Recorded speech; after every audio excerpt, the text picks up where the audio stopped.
I didn't show up immediately. I waited 2 weeks, let them sweat.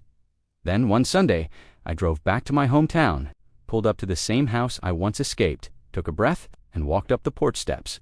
My mom opened the door. Her eyes widened like she'd seen a ghost. She whispered, "Alexis, you look different." I smiled calmly. "I know."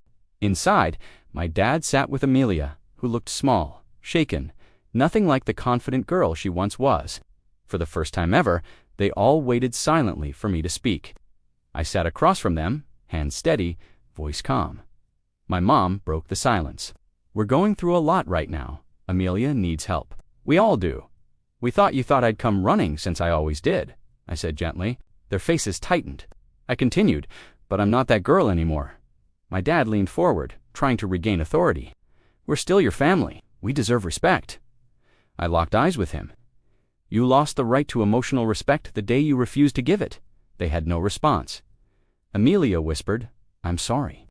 About everything. I didn't mean to hurt you." I nodded. "I accept your apology, but that doesn't erase the damage." I reached into my bag and took out a small notebook.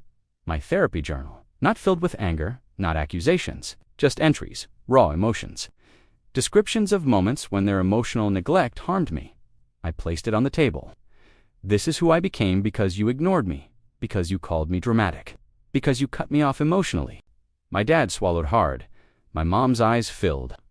"I'm not here to fix you," I said. "I'm not here to save you. I'm here so you understand the consequences of your failures." Amelia's voice cracked. "So, what do you want from us?" I stood up. "Nothing." They stared at me, stunned. "I don't need your love. I don't need your approval. I don't need a place in this family anymore." I walked toward the door, then turned back with a calm but powerful smile. "But I wanted you to see the woman I became without you," and then I left. Their silence behind me was the loudest justice I'd ever felt. I didn't return to that house again. I didn't reconnect. I didn't fall back into old patterns.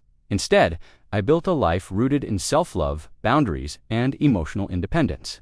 My family now tells people we hope Alexis visits someday, but I don't, because the truth is, sometimes the most powerful revenge is showing them you became everything they said you never could. If anyone ever cuts you off emotionally, remember, you don't need to hurt them to get justice. Just heal, grow, and rise. Your comeback is the revenge. They told the world I was too dramatic, too sensitive, and too broken.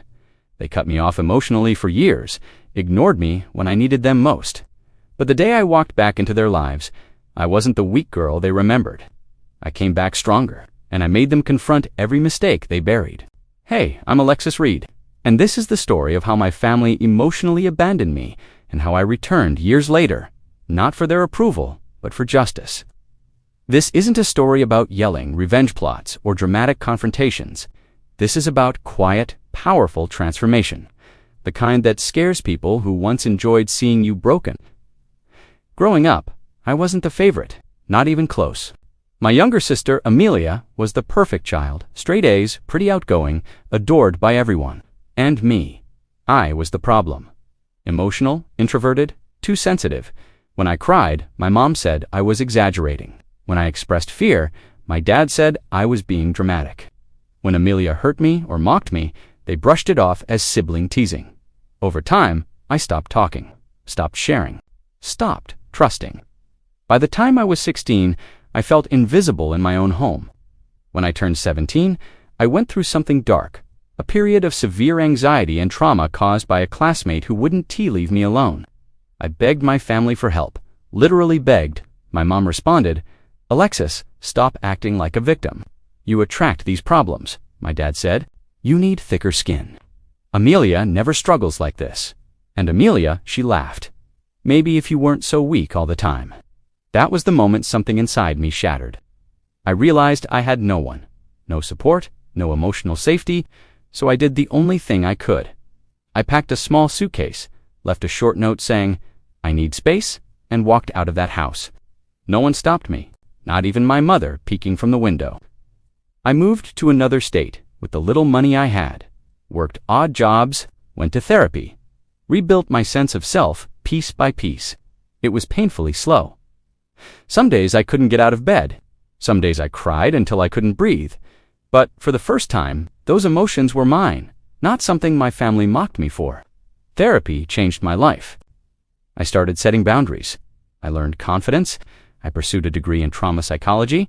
I got stronger, emotionally, mentally, spiritually. By the time I turned 20, I was unrecognizable, even to myself.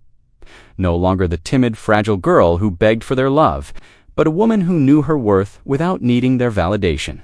One evening while studying, my phone buzzed with a message from an unknown number. "Alexis, it's Mom. Please call me. It's urgent." My chest tightened, but I ignored it.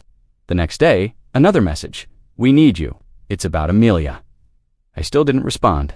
2 days later, my aunt called the only relative who'd ever been kind to me. She said my family was having a reputational crisis. Apparently, Amelia had been involved in a college bullying scandal. Her name was all over social media. Sponsors pulled out. Her perfect image shattered. And suddenly, they wanted me back.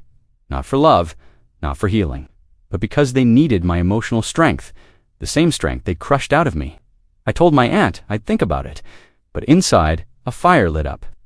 If they wanted to see me again, they would meet a version of me they'd never expected.